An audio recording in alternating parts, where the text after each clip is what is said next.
Assalamualaikum warahmatullahi wabarakatuh. Kalau saya nggak di depan karena susah melihat, jadi enaknya di sini ya. Jadi sama-sama kita melihat bersama-sama. Baik, saya lihat banyak wajah-wajah baru. Jadi mungkin bagi wajah-wajah baru ini saya ulang lagi ya. Karena di awal semester kebagian juga mempresentasikan apa itu AMRG. Nah, ini banyak saya lihat wajah-wajah baru, jadi saya ulang lagi ya, menyampaikan. Bagi yang sudah dengar mohon maaf kalau agak membosankan ya, tapi bagi yang baru mungkin hal yang baru.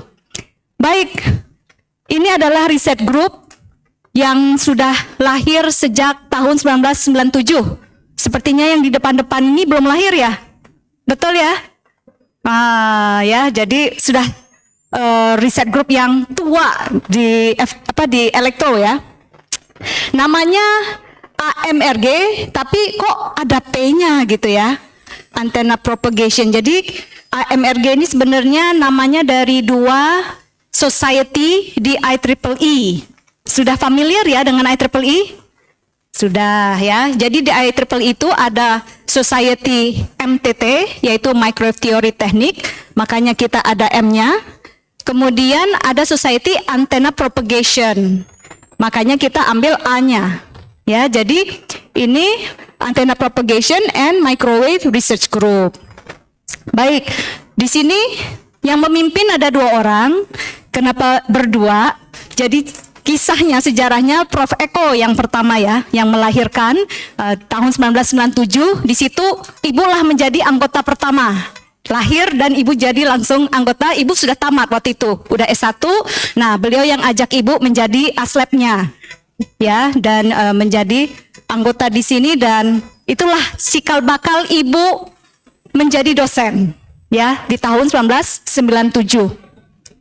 Nah, kemudian dengan perjalanan waktu ibu terus berdampingan dengan Prof. Eko membesarkan AMRG dan sampai sekarang. Nah, Prof. Eko menyampaikan ya estafet berikutnya ke saya, jadi menunggu beliau sebentar lagi mungkin akan pensiun, jadi saya sudah diminta untuk jadi pemimpinnya juga, kira-kira seperti itu. Baik, ini kondisi H-index kami.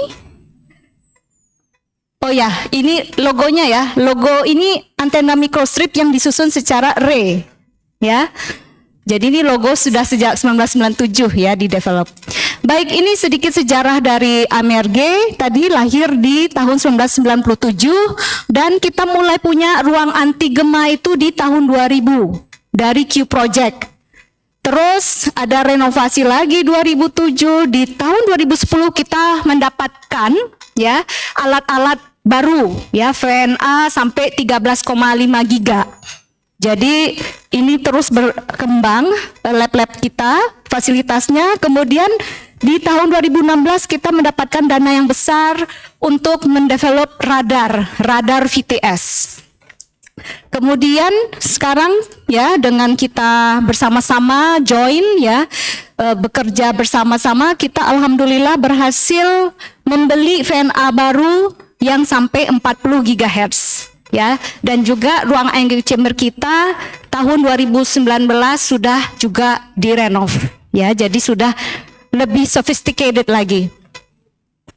Baik, ini adalah peta jalan ya yang kita lalui, tapi sebenarnya banyak sekali cabang-cabangnya karena ibu sendiri punya dana riset, kemudian Prof. Eko juga punya dana riset, kemudian dosen-dosen yang tergabung di sini juga punya dana riset.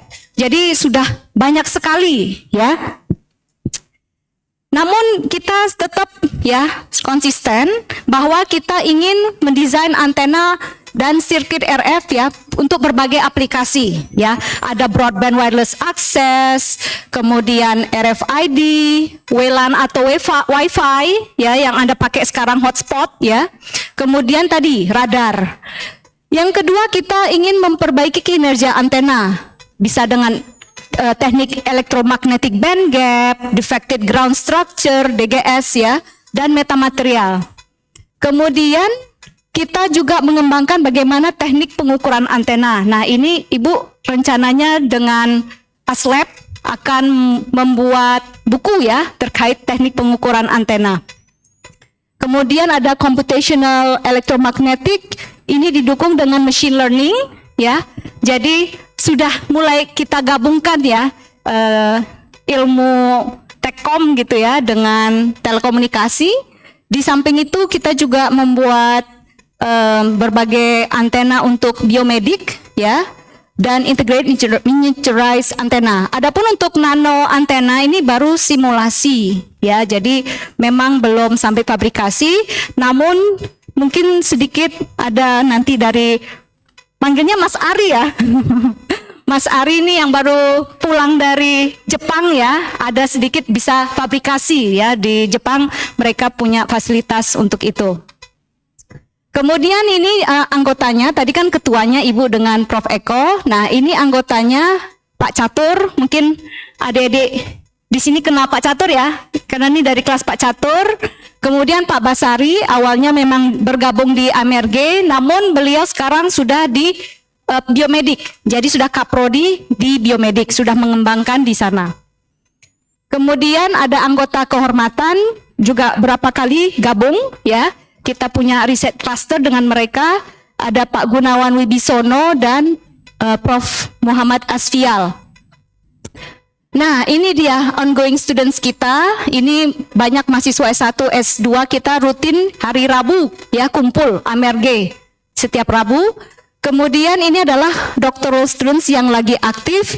Ini sedikit kita cerita ya, kita punya kerjasama, elektro ya, punya kerjasama dengan Shizuoka di Jepang, itu double degree untuk S3. Nah, inilah Pak Teguh adalah salah satu ya yang sudah menyelesaikan S3-nya di Jepang, dan kemarin mempertahankan di UI. Nah, ini hari ini Mas Ari nih, ya Mas Ari ini juga sudah di Jepang, di Shizuoka, dan sekarang lagi proses ya di UI. Jadi nanti dapat double degree, dapat doktor dan PhD, ya. Sebelumnya ada lagi yaitu tadi Pak Catur. Pak Catur juga lulusan dari Shizuoka. Jadi makanya gelar beliau ada dua ya, ada doktor, ada PhD juga kalau mau ditulis lengkap, ya. Jadi mungkin Pak Catur nih paling banyak gelarnya, kalau S-nya mungkin udah S12 kali ya. Dari S1, insinyur, ya S2 dan S3-nya. Baik, yang lain ini masih ongoing. Oh ya, Bu Yus ini di sini ya sudah juga mau mempertahankan, jadi rencananya ya semester ini akan 3 orang ini akan lulus ya. Dengan kopromotornya memang misalnya Pak Teguh kopromotornya Pak Gunawan, Ari ini kopromotornya Pak Catur, dan Yus kopromotornya Pak Purnomo. Jadi irisan bekerjasama dengan riset group mereka gitu ya. Jadi tidak full AMRG saja ya. Itulah kita saling bergabung lah ya, saling mewarnai. Baik, ini dia alumni S3 AMRG yang sudah lulus. Saya juga termasuk, ya, saya juga termasuk. Saya S3-nya di sini, jadi saya juga termasuk. Dan dari nama-nama di sini ada yang sudah menjadi WR, ya, ada yang sudah menjadi pejabat lah, ya, dekan dan seterusnya. Kemudian di sini ya 4 sudah menjadi profesor, ya. Kita lihat ini 3 ya. Satu lagi, oh ya nih Pak Hoga ya. Kemudian tadi ya ada yang menjadi rektor, wakil rektor, dekan, direktur dan seterusnya. Nah, ini dia pendanaan riset kita sudah lebih dari 60 hibah. Ini memang kenapa kita nggak tepat ya, karena belum kita gabung ya dengan semua anggota-anggota. Kira-kira ini ada lebih dari 60 hibah dengan publikasi lebih dari 200 paper baik di jurnal nasional, internasional, conference nasional, internasional ya. Ini yang kita ambil yang jurnal internasional yang ada Q-nya, ya. Kemudian kita sudah punya hak cipta 3, tapi kalau hak paten susah, ya. Jadi masih ongoing. Ada yang batal di tengah jalan dan seterusnya. Nah, ini dia hak cipta yang kita lagi buat, ya. Ini MOTRAF, yaitu Mobile Tracking Vehicle. Ini satu paper yang di Q3 di IEEE Access. Nah, ini dia fasilitas lab aneroic chamber kita, ya, yang sudah automated. Baik, ini sedikit video, silakan diklik. Suaranya belum ada. jenis Virtual Private Practice atau VPS. Radar VPS ini membantu pihak berwenang di pelabuhan untuk mengatur lalu lintas dari kapal. Nah, ini dia yang radar VPS ya. Antena ini merupakan salah satu karya riset yang dilakukan oleh grup riset di Departemen Teknik Elektro, yaitu Antena Propagation and Microwave Research Ujiannya di atas menjadi di atas. Nah, ini ruangan Untuk pinjamannya. pengujian antena pada ruangan anechoic chamber ini dilakukan dengan menempatkan antena transmitter pada satu sisi dan di sisi lain ditempatkan antena yang mau diuji atau antena receiver. Antena transmitter dan receiver ini akan terhubung ke alat sektor network analyzer yang bekerja hingga frekuensi 40 GHz. Dari VNA akan diperoleh beberapa karakteristik antena seperti bandwidth dan impedance. VNA ini juga terhubung dengan alat pengendali meja otomatis ya, 360 derajat. diputar sampai dengan 360 derajat untuk mendapatkan karakteristik pola radiasi. Di samping itu, parameter polarisasi dan gain dari antena juga dapat diukur dalam ruangan anti gempa ini. Nah, ini dia menunjukkan nggak dapat sinyal. Ya, jadi kalau masuk di ruang anti gema ini, begitu ditutup nggak dapat sinyal. Ya, Anda nggak bisa komunikasi sama sekali. Jadi jangan sampai terperangkap di dalamnya ya. Nanti nggak bisa minta tolong untuk keluar, misalnya terkunci. Baik, itu sedikit info dari AMRG. Terima kasih atas perhatiannya. Terima kasih. Saya lihat ada beberapa dosen ya di belakang. Semoga presentasi hari ini bermanfaat bagi kita semua. Terima kasih. Assalamualaikum warahmatullahi wabarakatuh.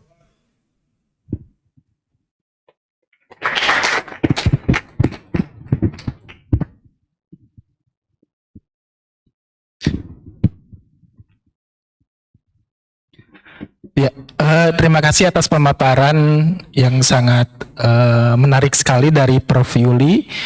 Sekarang kita masuk ke dalam sesi kedua, yaitu pemaparan dari Bapak Ari Pangesti Aji dengan judul Terahertz Antenna Couple Bolometer Fabrication and Characterization Technique. Sebelumnya saya akan coba menceritakan profil beliau.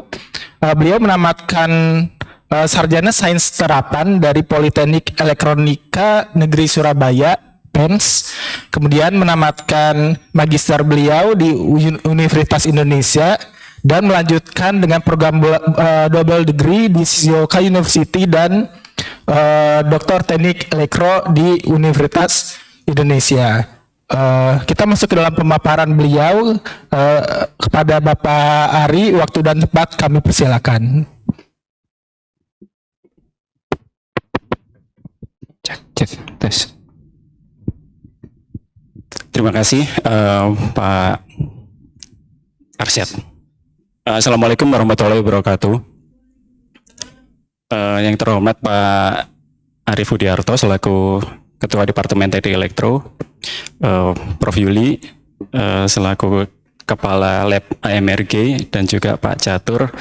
Mungkin sebelum saya mulai, saya mau mengucapkan terima kasih yang sebesar-besarnya kepada Prof. Yuli, Prof. Eko, kemudian Pak Catur, dan juga dosen-dosen di grup AMRG. Saya gabung AMRG itu sejak saya S2, ketika itu tahun 2017.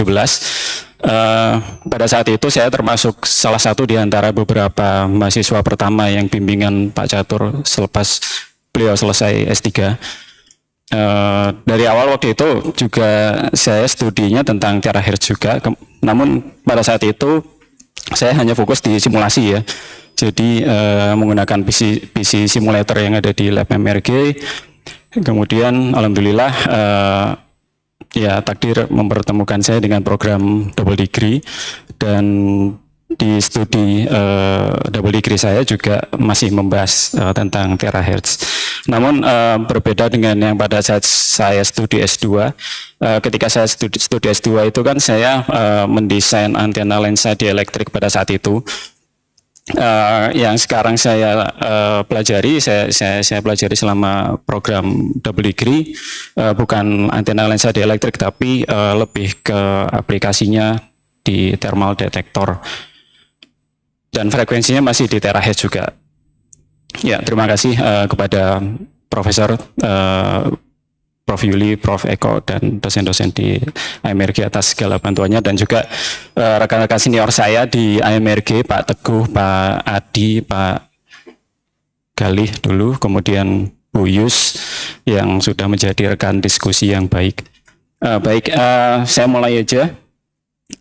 Judul ini yang akan saya sampaikan ini hanya sebagian, maksudnya tidak semua dari apa yang saya kerjakan pada saat di Shizuoka University akan saya sampaikan di sini, tapi hanya sebagian aja, yaitu fokus ke fabrikasi dan juga pengukurannya. Ini outline-nya yang akan saya sampaikan, outline-nya seperti ini. Ya, pertama yaitu pengenalan tentang terahertz. Apa sih terahertz itu? Ya, kalau kita merujuk ke frekuensi gelombang elektromagnetik, frekuensi mulai 1000 GHz ke atas pasti menggunakan unit terahertz ya. Tapi kalau kita ngomongin tentang range atau domain terahertz itu berada di antara 100 GHz sampai 10 terahertz. Di domain terahertz ini salah satu sifatnya adalah dia terserap dengan kuat oleh air. Oleh karenanya dia cocok untuk digunakan di beberapa aplikasi seperti biomedis, seperti deteksi kanker atau mungkin pendeteksian objek yang tersembunyi seperti ini.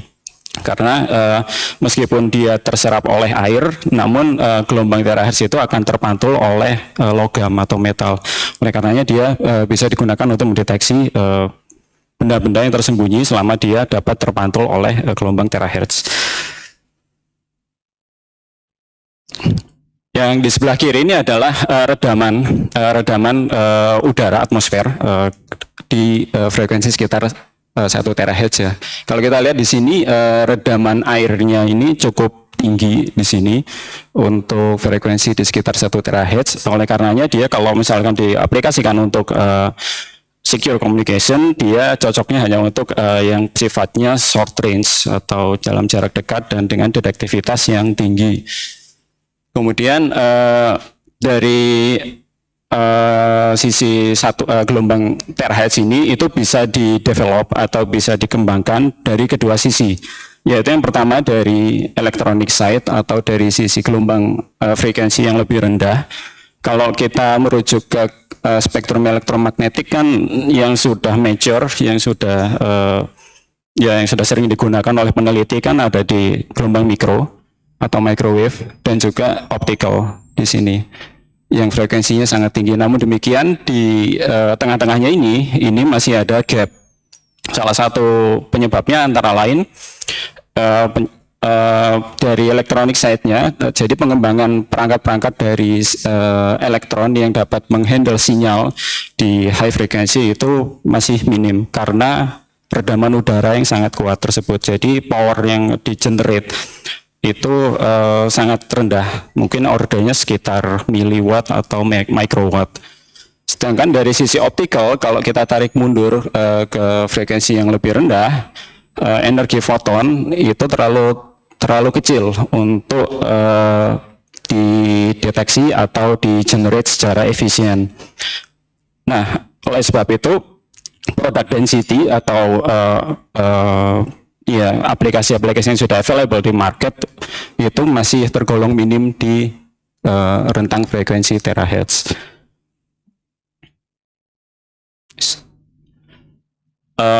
Salah satu aplikasi di gelombang terahertz itu adalah imaging. Ada dua jenis tipe imaging. Yang pertama yaitu pasif dan yang kedua, yang pertama aktif, yang kedua adalah pasif.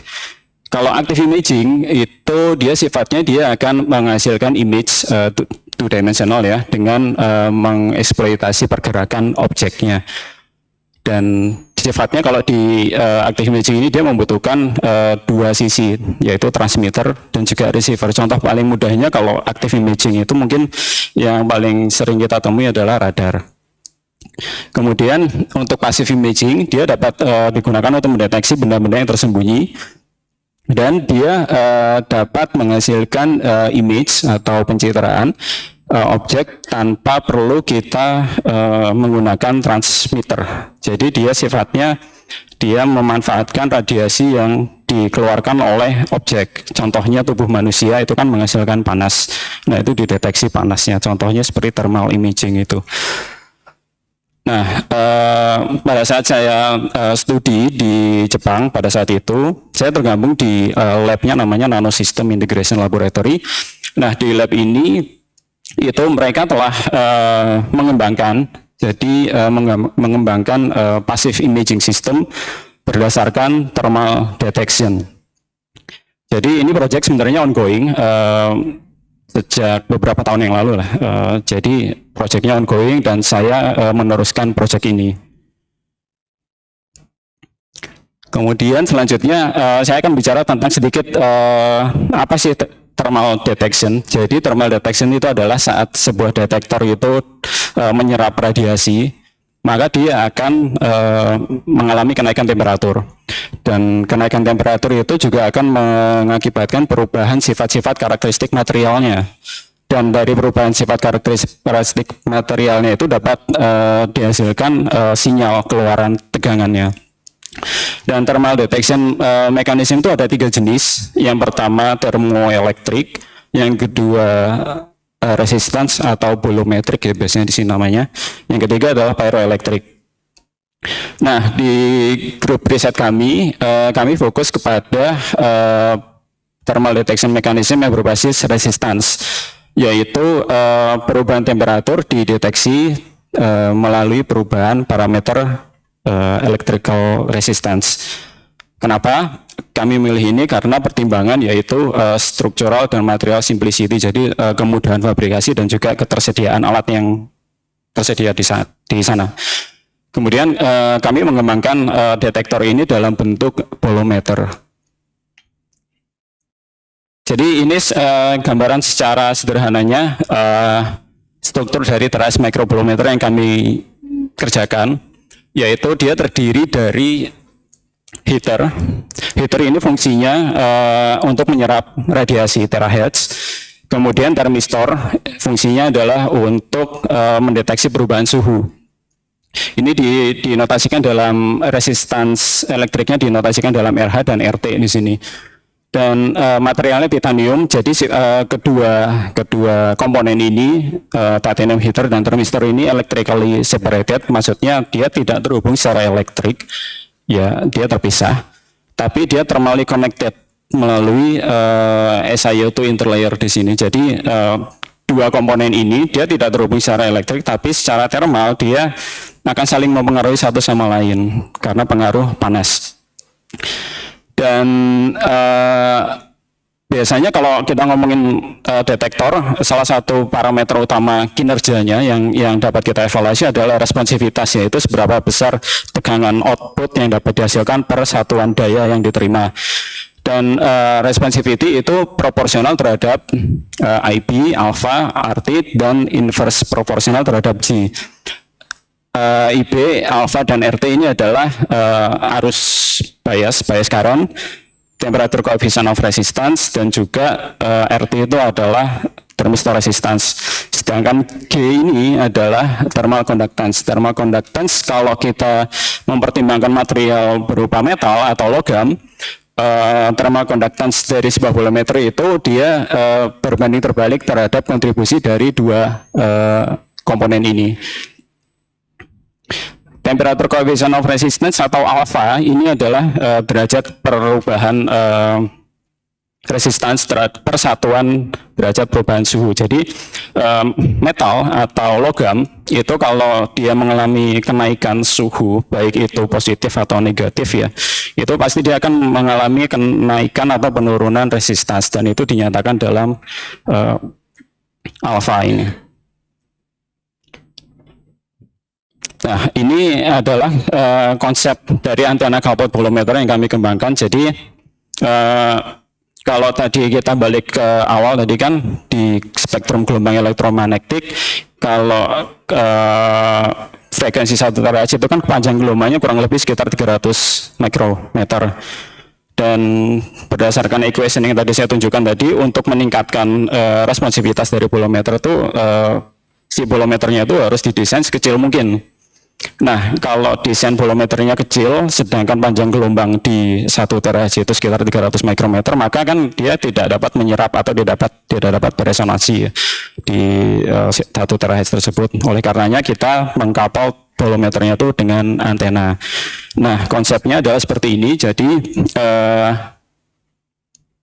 bolometernya terdiri dari heater dan termistor. Termistornya ini berbentuk meander seperti ini. Sedangkan antenanya ini dia terkapal ke heater. Jadi ketika ada gelombang, contohnya 1 terahertz datang dan diserap oleh antena, dia akan menyebabkan kenaikan suhu atau menyebabkan ada daya yang terdisipasi di sisi heater. Nah, karena heater dan termistor itu terhubung secara thermal, maka temperatur di sisi termistor juga akan mengalami kenaikan. Dan kita dapat mengambil atau mengekstrak berapa tegangan yang dihasilkan di termistor ya, dalam kondisi dia terbias oleh arus yang kecil di sini. Jadi output voltage-nya nanti didapatkan di sisi termistor. Dan untuk mengukur responsivitas itu secara praktikalnya kita bisa menggunakan persamaan ini, yaitu voltage output dibagi input power, dan satuannya dinyatakan dalam unit volt per watt. Satu lagi parameter yang utama pada sebuah detektor adalah noise equivalent power. Noise equivalent power itu adalah berapa daya paling kecil yang bisa diterima oleh sebuah detektor untuk menghasilkan SNR atau signal to noise ratio sama dengan 1. Dan RV dan NEP ini saling berkebalikan, artinya semakin tinggi RV itu semakin bagus, namun untuk NEP semakin kecil semakin bagus. Di research group kami seperti yang saya sampaikan tadi di awal ya, jadi ini adalah research yang berkelanjutan. Jadi pada awalnya pada saat itu sekitar tahun 2015 kami sudah mengembangkan desain yang seperti ini, yaitu termistor yang berbentuk lurus kemudian terkapal kepada antena berbentuk dipole. Artinya, arti itu maksudnya termistor resistansinya kurang lebih 10 kilo ohm, kemudian RH atau heat resistansinya kurang lebih 84 ohm, dia terkapal ke half wave dipole antena. Kalau kita tahu kan half wave dipole antena biasanya memiliki impedansi yang cukup rendah ya, di bawah 100 ohm, sehingga pertimbangannya kenapa kita menggunakan half wave dipole antena ya karena heat resistansinya ini kecil. Pada saat itu didapatkan responsivitas optikalnya kurang lebih sekitar 90 volt per watt, dan juga NEP kurang lebih 460 picowatt per square root hertz dengan bias current kurang lebih 100 microampere. Kemudian evolusi kedua yang research group kami lakukan adalah mendesain termistor dengan kenaikan resistansi yang lebih tinggi melalui struktur meander seperti ini, jadi berkelok seperti ini, namun RH-nya ini tetap. Nah, ini kenapa RH-nya 170 dibandingkan yang sebelumnya yaitu 84, itu nanti akan saya jelaskan nanti. Jadi artinya ini mengalami kenaikan dari 10 kilo ohm menjadi sekitar 20 kilo ohm. Dan dari evolusi kedua ini menghasilkan responsivitas yang meningkat mencapai 360 volt per watt dengan NEP juga semakin rendah yaitu 184 picowatt per square root hertz. Ini sekitar tahun 2019. Nah, kemudian yang ketiga ini yang saya lakukan, ini saya mendesain masih struktur termistornya masih sama yaitu meander seperti ini dengan resistansi kurang lebih 20 kilo ohm. Namun demikian di sisi heaternya itu kami melakukan peningkatan resistansi di sisi heater melalui desain yang lebarnya lebih sempit, sehingga menghasilkan heat resistance kurang lebih 587 ohm. Nah, 587 ohm ini kan jauh lebih besar dibandingkan dengan klasik antena half wave dipole yang impedansinya kurang lebih di bawah 100 ohm. Oleh karenanya kami menggunakan voltage dipole antena dengan impedansi kurang lebih sekitar 600 ohm untuk terkapal ke heater dengan resistansi yang lebih tinggi, sehingga didapatkan peningkatan responsivitas hingga 882 volt per watt dan NEP dapat ditekan hingga 39 picowatt per square root hertz. Nah, apa sih kolaborasi antara UI dan Shizuoka University pada saat saya studi di sana itu dijelaskan di slide ini. Jadi di sisi UI itu saya pada saat itu mendesain antena dengan impedansi tinggi di atas substrat silikon untuk terkapal ke heater dengan resistansi tinggi juga. Dan kami lakukan melalui simulasi di lab IMRG menggunakan CST simulator. Sedangkan di Shizuoka University-nya, saya melakukan fabrikasi device yang dipropose, kemudian juga melakukan pengukuran di fasilitas clean room di Research Institute of Electronics.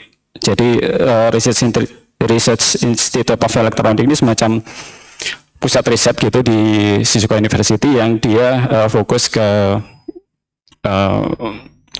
pengolahan fabrikasi semikonduktor ya, nano fabrication, dan juga electrical and optical characterization, jadi pengukuran secara elektrik dan juga optik. Nah, pada hari ini atau pada pagi ini saya hanya akan fokus ke yang sebelah kanan. Jadi kenapa tadi saya bilang saya nggak akan menjelaskan semuanya, mungkin karena terlalu banyak ya. Jadi saya hanya fokus yang akan saya jelaskan pada hari ini adalah yang sebelah kanan ini, sebelah kiri tidak saya jelaskan. Jadi ini device yang kami fabricate. Jadi termistornya materialnya titanium dan heaternya juga titanium. Panjang termistornya itu kurang lebih 89,5, ini panjang efektif, tapi karena dia dibentuk dalam bentuk meander atau berkelok, jadi panjang lateralnya itu kurang lebih 11,5 atau sama seperti panjang lateral si heaternya. Nah, bentuknya seperti ini. Jadi dibentuk meander seperti ini, kemudian di bawahnya itu ada heaternya. Lebar termistornya kurang lebih 0,1 mikro. Sedangkan lebar heaternya itu kita variasikan dari 0,1 sampai 2,1 mikrometer. Tujuannya adalah kami ingin mengetahui efek impedance matchingnya. Jadi ketika antena itu terkapal dengan heater dengan resistansi yang beragam, itu gimana sih pengaruhnya? Apakah ada efek impedance matching atau ada efek nanti ada peak resonance di situ atau ada peak responsivity dan lain sebagainya. Jadi kami melakukan studi dengan heater yang bervariasi di sini, memvariasikan resistansi heater melalui lebar heater yang berbeda-beda. Kemudian dua tipe antena yang kami teliti yaitu half wave dipole dan juga full wave dipole dengan dimensi seperti ini. Dia resonate di 1 terahertz. Kenapa 1 terahertz? Karena frekuensi 1 terahertz itu cocok untuk spektroskopi ya. Jadi di frekuensi sekitar 1 terahertz itu ada karakteristik khusus yang namanya terahertz fingerprints, di mana beberapa molekul kimia atau molekul biologi itu dia dapat dideteksi di frekuensi tersebut. Nah, ini salah satu tahap fabrikasinya. Yang pertama yaitu mempersiapkan substrat silikon. Substrat silikon itu bentuknya seperti ini, bentuk mentahnya ya, seperti compact disc seperti ini. Nah, itu di ukurannya kurang lebih diameternya sekitar 15 cm kurang lebih ya, saya nggak tahu pasti juga. Kemudian melalui alat scriber ini kita potong menjadi ukuran kurang lebih 2 cm kali 2 cm. Kenapa kami siapkan begitu banyak sampel seperti ini? Karena kalau kita bicara tentang nano fabrication ya, itu fabrikasinya agak rumit. Maksudnya rumit gini, kalau misalkan ini kan prosesnya stepnya panjang, fabrikasi itu. Kalau seumpama di tengah-tengah ini dia ada failure, itu baliknya lagi itu lama banget, harus ngulangi lagi dari awal. Jadi kita siapkan beberapa sampel yang berbeda untuk mengantisipasi hal tersebut. Jadi katakanlah misalkan dari step 1 sampai 5 itu untuk sampai step 1 itu kami siapkan beberapa sampel, kemudian beberapa sampel sisanya lanjut ke step 2 dan seterusnya. Nanti ketika ada failure di situ, maka kita bisa menggunakan sampel yang lain yang sudah sampai step 1. Jadi kita nggak perlu ngulangin lagi yang dari step 1. Fabrikasi pertama yaitu membuat base SiO2. SiO2 itu silikon dioksida. Jadi di atas substrat silikon itu dibentuk lapisan namanya SiO2. Waktu itu kami menggunakan teknik thermal oxidation atau oksidasi basah ya. Jadi menggunakan campuran gas O2 dan juga air dengan suhu kurang lebih 1000 derajat Celcius selama kurang lebih setengah jam. Itu untuk menghasilkan thickness SiO2-nya setebal 200 nanometer. Oh ya, tadi saya kelupaan tadi menyampaikan bahwa substrat silikon itu tebalnya kurang lebih 500 mikrometer. Dan ini kita untuk memfabrikasi bolometer itu kita melapisi dulu lapisan permukaan silikonnya itu dengan SiO2 dengan ketebalan 200 nanometer. Nah, kemudian setelah membentuk lapisan SiO2, kita harus melakukan namanya device patterning di sini menggunakan electron beam lithography. Jadi desainnya ini digambar atau didesain menggunakan software CAD ya, computer aided design. Jadi ini multi layer sebenarnya. Tadi kan di beberapa slide sebelumnya tadi kan saya sudah menunjukkan ini ada SiO2, ada thermistor, kemudian ada heater, kemudian ada antena. Nah itu kan dia tidak berada dalam satu layer yang sama, tapi dia akan bertumpuk. Jadi desain ini sebenarnya, ini desain komplitnya seperti ini, tapi sebenarnya kalau kita breakdown ini sebenarnya ada beberapa layer di dalamnya sini. Jadi kelebihannya kalau kita melakukan fabrikasi nano itu adalah kita bisa memfabrikasi beberapa device yang berbeda dalam satu layout ini. Jadi kalau kita perhatikan di sini sebenarnya di dalamnya ini ada beberapa bolometer, nggak cuma satu. Di sini ada banyak di sini. Ada saya nggak ngitung jumlah pastinya, kurang lebih sekitar 50-an lah. Di sini ada bolometer yang bisa kita fabrikasi dalam satu sampel ini. Itu menggunakan electron beam lithography. Dan tidak semua device yang difabrikasi ini akan kita gunakan atau kita ukur, hanya beberapa aja. Tapi yang jelas dari satu sampel kit, kita sebutnya satu sampel ya. Jadi dari substrat yang tadi dipotong menjadi 16 bagian itu satu bagiannya itu disebut dengan sampel. Itu yang sebelah kiri dan kanan ini digunakan untuk karakterisasi secara elektrik, sedangkan yang tengah ini untuk optical characterization. Caranya gimana? Dipotong. Jadi substratnya, sampelnya setelah jadi itu dipotong. Ya, motongnya agak ngeri sih. Sebenarnya kalau semisal kita motong ternyata dia meleset, ya motong silikon itu nggak seperti motong kertas ya. Jadi kalau misalnya ini meleset dan kena, tergores katakanlah seperti itu, ya itu nggak bisa digunakan jadinya. Jadi emang agak perlu ketelitian yang tinggi.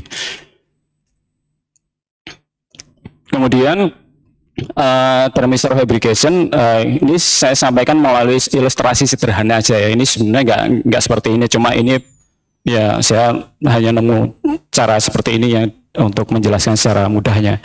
Jadi dari SiO2 TOSI itu thermal oxide SiO2 yang sudah dibentuk tadi, kemudian kita lapisi dengan resist, AMDS dan ZIP, kemudian dilakukan patterning menggunakan IBL. Jadi IBL itu electron beam lithography, itu adalah kita menembak sinar elektron ke arah resist di sini. Yang ditembak itu apa? Polanya, pola yang tadi di slide sebelumnya kan tadi ada polanya di situ. Nah itu ditembak. Nah karena ini resistnya sifatnya positif tone, jadi ketika kita develop resistnya setelah dia diekspos oleh IBL tadi, kemudian kita developnya menggunakan cairan ini ya, oksilen dan isopropyl alkohol di sini. Maka bagian resist yang tadi terekspos oleh IBL, oleh sinar elektron akan hilang. Jadi larut di larutan ini. Sedangkan bagian resist yang tidak terekspos oleh IBL, dia akan tetap menempel di substrat. Nah, setelah itu kita deposit titaniumnya menggunakan electron beam evaporation. Di sini tekniknya deposisi, jadi merubah gas menjadi benda padat, deposisi itu. Ya, ini kalau kita deposit titanium di sini dia akan tercover ke semua permukaan sampel. Jadi baik yang itu ada resistnya maupun yang tidak ada resistnya dia akan tercover oleh titanium. Dan selanjutnya yaitu lift off. Lift off ini maksudnya bagi yang titanium yang yang terdeposit di atas resist akan larut. Larutnya menggunakan cairan ini, cairan remover, dan juga ada semacam agitasi. Jadi kita harus ultrasonic agitation itu maksudnya ditaruh di chamber gitu, dan chambernya itu akan bergetar selama kurang lebih 30 menit untuk menghilangkan titanium yang berada di atas lapisan resist, sehingga sisanya yaitu titanium yang menempel langsung di substrat. Selanjutnya interlayer SiO2 atau ya lapisan penyangga ya, lapisan penyangga antara heater dan termistor itu difabrikasi menggunakan ECR sputtering, yaitu kita menembak gas argon, kemudian ditembak menggunakan gelombang microwave dengan daya tertentu di situ untuk menghasilkan lapisan SiO2. Nah, lapisan SiO2-nya itu nanti akan terdeposit di atas termistor. Kenapa kita nggak menggunakan thermal dioxide SiO2 seperti yang base SiO2 tadi? Karena ya ini udah ada termistornya di sini, nggak mungkin kita melakukan thermal oksidasi ketika sudah ada lapisan logam di situ. Maka kita menggunakan teknik sputtering di sini untuk SiO2 interlayer. Ya ini kurang lebih foto ketika melakukan sputtering. Kemudian heater, ya ini heater kurang lebih hampir sama seperti termistor ya. Caranya ya sama tadi, resist, kemudian patterning menggunakan EBL, kemudian development, kemudian deposisi, dan juga lift off. Kemudian cavity. Cavity ini maksudnya adalah rongga udara. Jadi tadi di slide yang awal tadi kan di ilustrasinya kan ada semacam rongga udara ya di bawahnya bolometer. Sebenarnya apa sih fungsi rongga udara itu? Fungsi rongga udara itu untuk melakukan isolasi termal. Jadi supaya si bolometernya itu terpisah dari substratnya. Jadi dia strukturnya menjadi menggantung. Dengan struktur menggantung seperti itu, maka thermal conductance-nya dari bolometer dia akan menurun atau kita dapat tekan thermal conduct. Jadi aliran panasnya itu nggak akan terserap oleh substrat. Jadi aliran panasnya akan tetap preserve di sisi bolometernya. Itu maksud dari fabrikasi cavity atau rongga udara. Fabrikasinya kurang lebih seperti ini. Jadi menggunakan EB resist, kemudian di pattern juga menggunakan EBL, kemudian di develop, kemudian kita melakukan dry etching menggunakan reactive ion etching, karena ada dua lapisan ya, SiO2 dan silikon yang harus di etching. Jadi menggunakan dua gas yang berbeda, yaitu gas F3 plasma untuk SiO2 dan juga SF6 plasma untuk etching 5 menit lagi untuk etching silikon. Nah ini hasilnya, device yang sudah sampel yang sudah selesai difabrikasi kurang lebih seperti ini. Ini patternnya tadi seperti yang di get image tadi ya. Kemudian dipotong, kemudian ya ini yang untuk optical characterization atau terahertz characterization seperti ini. Jadi bagian tengahnya ini dipotong, kemudian diletakkan ke dalam chip ini, kemudian dihubungkan menggunakan wire bonding atau benang aluminium. Nah ini beberapa tampilan observasi menggunakan SEM. Ini termistor, kemudian ini heater, kemudian ini struktur bolometer secara keseluruhan. Di sini ada IT, kemudian VT, VH, IH. Ini adalah terminal atau measurement pad-nya untuk termistor dan juga heater untuk mencatu arus maupun mengekstrak tegangan keluaran. Ini observasi SEM untuk dua antena yang sudah difabrikasi. Jadi mikrobolometernya itu ada di tengah seperti ini. Kemudian ini cavity, ini antenanya. Nah ini adalah termistor leads atau kayak saluran transmisinya untuk termistor. Termistornya kan ada di bawah ya, dia nggak berada di permukaan yang atas. Jadi kita buat saluran transmisi yang dia terhubung melalui, jadi seperti lewat jalur bawah seperti itu. Ini karakterisasinya dilakukan dalam dua tahap, yaitu electrical dan juga optical. Yang electrical itu sampelnya diletakkan di dalam Vacuum chamber itu bentuknya seperti ini. Jadi di sini ada beberapa, kita sebutnya needle atau jarum ya. Jadi ini ilustrasi sederhananya seperti ini. Jadi menggunakan needle ini kita dapat meletakkan needle-nya misalkan ke terminal arus, ke terminal tegangan untuk melakukan karakterisasi secara elektrik, baik di sisi termistor maupun heater. Sedangkan yang untuk optical itu bolometer chipnya itu diletakkan ke dalam vacuum chamber juga, tapi dia ukurannya lebih kecil. Kita sebutnya dengan vacuum dewar seperti itu.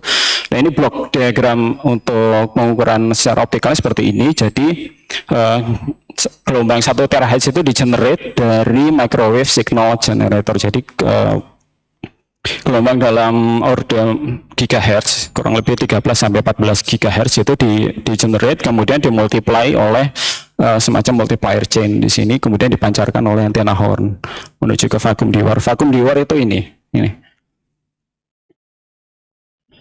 Nah, ini sirkuit untuk melakukan pengukuran secara elektrik. Contohnya ini adalah responsivity dan juga voltage noise. Responsivity ini ya untuk mengukur responsivitas tadi ya, berapa tegangan yang dapat dihasilkan per satuan daya. Sedangkan yang untuk voltage noise ini untuk mengukur NEP-nya. Ini electrical responsivity, grafiknya kurang lebih seperti ini contohnya. Jadi responsivity itu kan kita dapat dari formula ini ya, V out dibagi P in. Tapi secara prakteknya itu kita mensuplai daya ke heater itu kita supply dari 0 sampai daya tertentu sekian berapa mikrowatt. Kemudian kita monitor berapa V out-nya. Nah, slope dari garis linear ini itu adalah responsivity. Jadi nggak murni dari sini sih. Kita menggunakan slope-nya karena ini lebih ya pertimbangannya lebih akurat lah seperti itu. Kemudian ini adalah grafik perubahan responsivity terhadap heater yang berbeda, ya resistansi heater yang berbeda. Di sini terlihat bahwa responsivity-nya naik di sini. Jadi ya efek peningkatan resistansi heater ternyata memang betul dia akan menaikkan responsivity. Dan ini adalah pengukuran noise. Ini noise-nya ini diukur di sisi termistor. Jadi kita menggunakan signal analyzer dari frekuensi 10 sampai 100 kHz dan didapatkan grafik noise-nya seperti ini. Yang garis putus-putus ini adalah theoretical noise ya. Ini thermal noise. Kalau yang garis diagonal ini adalah flicker noise. Dan didapatkan NEP-nya seperti ini. Jadi NEP-nya menurun terhadap kenaikan resistansi heater. Dan ini adalah diagram blok optical measurement yang saya gunakan. Jadi tidak seperti pengukuran di gelombang mikro yang alatnya biasanya besar atau antenanya besar. Kalau pengukuran di domain terahertz itu peralatannya lebih kecil. Contohnya seperti ini, yaitu ini adalah multiplier chain yang saya tunjukkan tadi sebelumnya, di slide sebelumnya, itu bentuknya seperti ini. Ini yang akan mengamplifikasi signal dari domain gigahertz ke terahertz, itu menggunakan ini. Kemudian ini antena horn-nya, dia kita alignment-nya itu persis di depan permukaannya, di depan jendela masuknya si vacuum dewar ini. Jadi bolometernya ada di dalam sini. Kemudian ini ada optical chopper. Ini untuk memodulasi signalnya. Jadi sinyal terahertznya itu dimodulasi menggunakan optical chopper seperti ini. Kemudian si vacuum dewarnya ini diletakkan di stage. Jadi yang bisa kita rubah-rubah posisinya.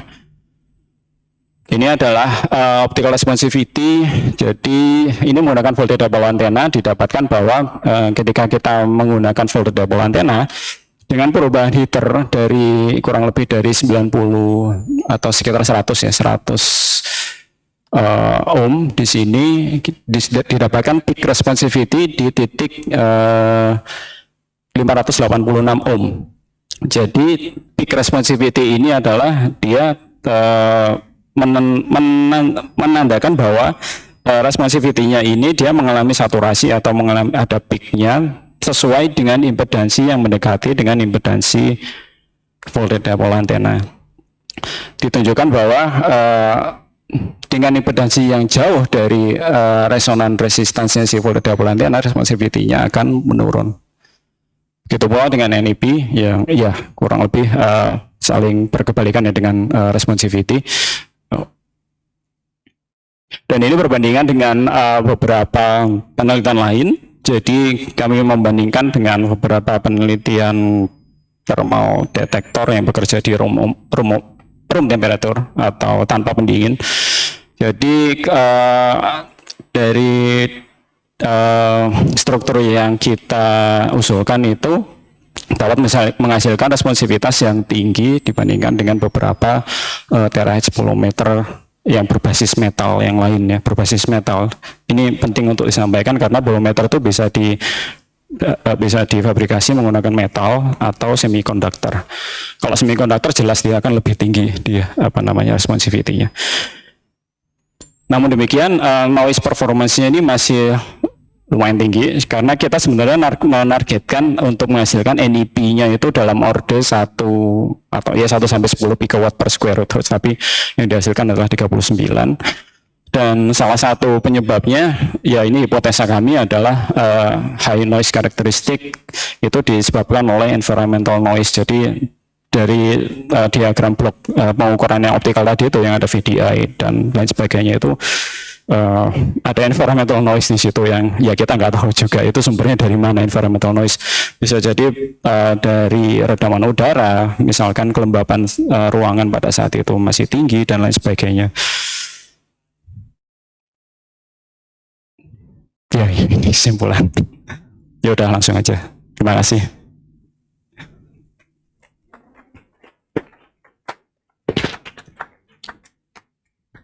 Ya, kita beri tepuk tangan lagi kepada Pak Ari atas presentasinya. Mungkin kita masih ada waktu sekitar 5 sampai 10 menit untuk sesi tanya jawab. Silakan Bapak Ibu.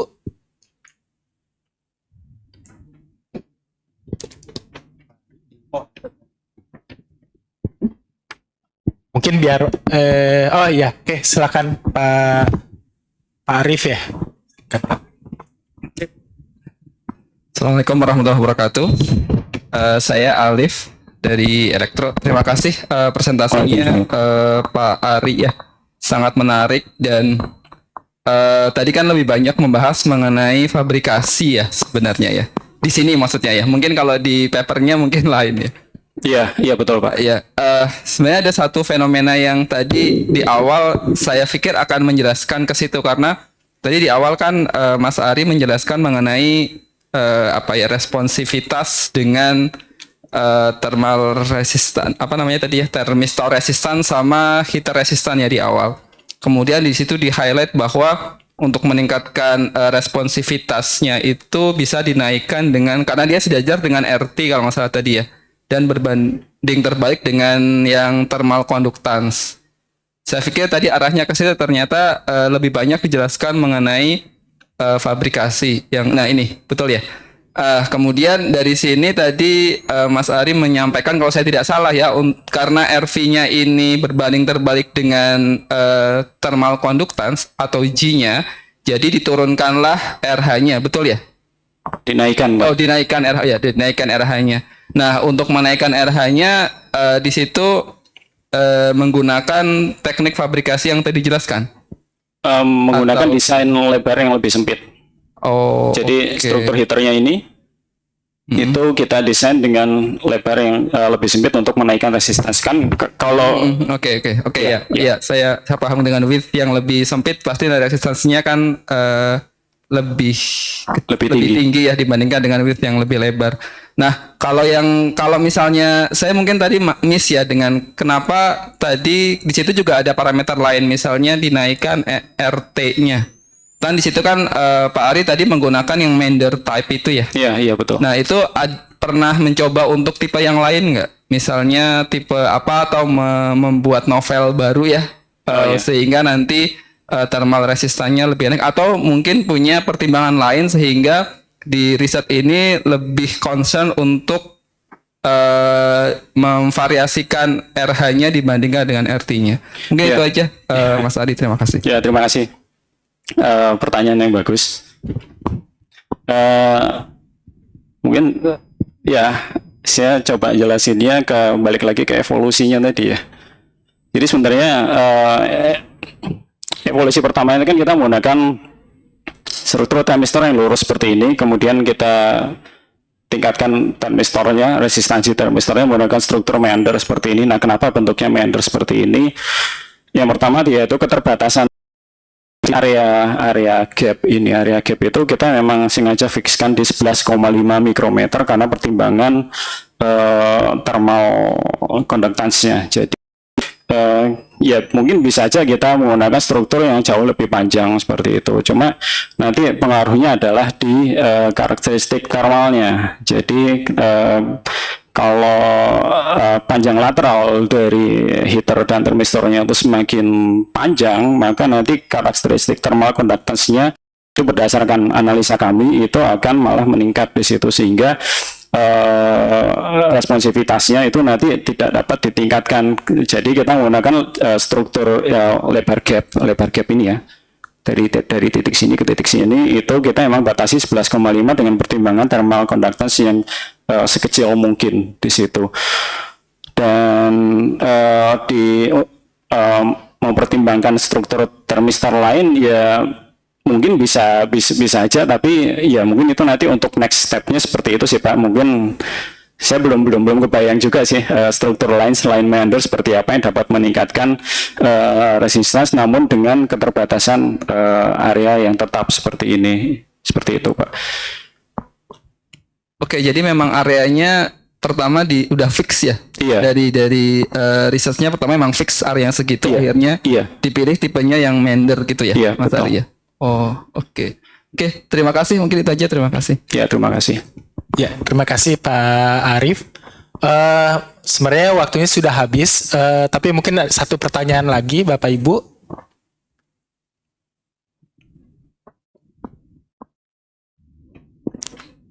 Tidak ada, mungkin pertanyaan terakhir dari saya mungkin Pak. Pak, di sini ada istilah bolometer ya. Kita mungkin masih awam ya. Bolometer itu seperti apa? Kemudian yang keduanya adalah sebenarnya aplikasi real dari antena ini akan dipasang di sebelah mana di biomedik ya Pak? Di Iya. bagian apa? Terima kasih banyak. Ya, bolometer itu adalah sebenarnya sensor. Jadi sensor thermal. Jadi bolometer itu adalah sensor thermal di mana ketika ada radiasi yang diserap oleh bolometer dia akan berubah resistansinya, dan berubah resistansi itu yang kita deteksi sebagai perubahan tegangan keluaran itu dari fluktuasi resistance tersebut. Jadi bolometer itu sebenarnya kalau kita ngomong apa sih bolometer adalah sensor, sebenarnya sensor thermal. Dan aplikasinya kurang lebih ya bisa dijelaskan dari kalau kita ngomongin sensor kan berarti kan dia sebagai elemen penerima gelombang. Ya contohnya kalau di bidang biomedis itu contohnya